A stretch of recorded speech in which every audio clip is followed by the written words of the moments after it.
Study gap সেটা হতে পারে ১ বছর, ২ বছর, ৫ বছর বা ১০ বছর। এরকম স্টাডি গ্যাপ থাকলে ফিনল্যান্ডে আসলে অফার লেটার পাওয়া পসিবল কিনা এবং যদি আপনি অফার লেটার পান, পরবর্তীতে ভিসা যেটাকে আসলে আমরা রেসিডেন্স পারমিট বলি, এই রেসিডেন্স পারমিট পাইতে প্রবলেম হবে কিনা এই স্টাডি গ্যাপের জন্য। আজকের ভিডিওতে আমি এই বিষয়টা নিয়েই কথা বলব। সো বেসিক্যালি আ অনেকেই হয়তোবা ওয়ারিড যে আপনাদের স্টাডি গ্যাপ আছে। সো আপনারা আসলে ফিনল্যান্ডে অ্যাপ্লিকেশন করতে পারবেন কিনা বা যাইতে পারবেন কিনা। হোপফুলি এই ভিডিওটা দেখলে ওভারঅল বিষয়টা ক্লিয়ার হয়ে যাবে। তো ফার্স্ট অফ অল আসি যে স্টাডি গ্যাপটা আসলে কেন হইতে পারে? অবভিয়াসলি আপনারা নিজেরাই জানেন যে স্টাডি গ্যাপ কেন হইতে পারে। এটা বিভিন্ন কারণে হইতে পারে। যে আপনার হয়তো কোনো সমস্যার কারণে আপনি এসএসসি, এইচএসসি বা হচ্ছে যে ব্যাচেলর এরগুলার পরে হচ্ছে আপনি স্টাডি কন্টিনিউ করতে পারেন নাই। আপনি হয়তো এইচএসসি কমপ্লিট করার পরে কোনো জবে ঢুকছেন বা হচ্ছে যে ব্যাচেলর শেষ করার পরে কোনো জবে ঢুকছেন। সো এখানেও একটা গ্যাপ হয়ে গেছে। এখন আপনি পড়াশোনা কন্টিনিউ করতে চান। সো এরকম বিভিন্ন কারণে আসলে স্টাডি গ্যাপ হইতে পারে। এখন কথা হচ্ছে যে এই স্টাডি গ্যাপ থাকলে আসলে ফিনল্যান্ডে অফার লেটার পাওয়া পসিবল কিনা? এটার এক কথায় যদি উত্তর দিই তাহলে গুড নিউজ যে আসলে স্টাডি গ্যাপ থাকলে অফার লেটার পাইতে কোনো প্রবলেম হয় না।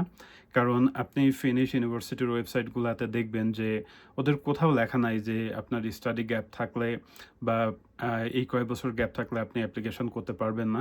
এরকম কোনো কিছুই আসলে নাই।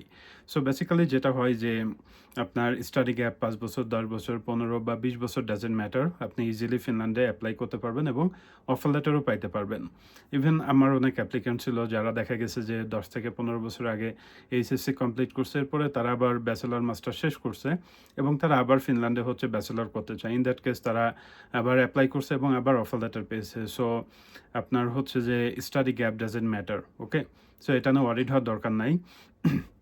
এখানে মেইন যে কনসার্নটা এরপরে আসে যে আপনার আম লেটস সে স্টাডি গ্যাপ দিয়ে আপনি অফার লেটার পেয়ে গেলেন। এখন কথা হচ্ছে যে পরবর্তীতে রেসিডেন্স পারমিট পাইতে গেলে কোনো প্রবলেম হবে কিনা বা ভিসা অফিসার যিনি থাকেন উনি হচ্ছে যে এটা নিয়ে কোনো ইস্যু করবে কিনা? এটার আনসারও হচ্ছে না। এটা নিয়ে আসলে ভিসা অফিসারেরও কোনো মাথা ব্যথা নাই। কারণ ইউনিভার্সিটি আপনাকে অলরেডি অফার লেটার দিয়েছে।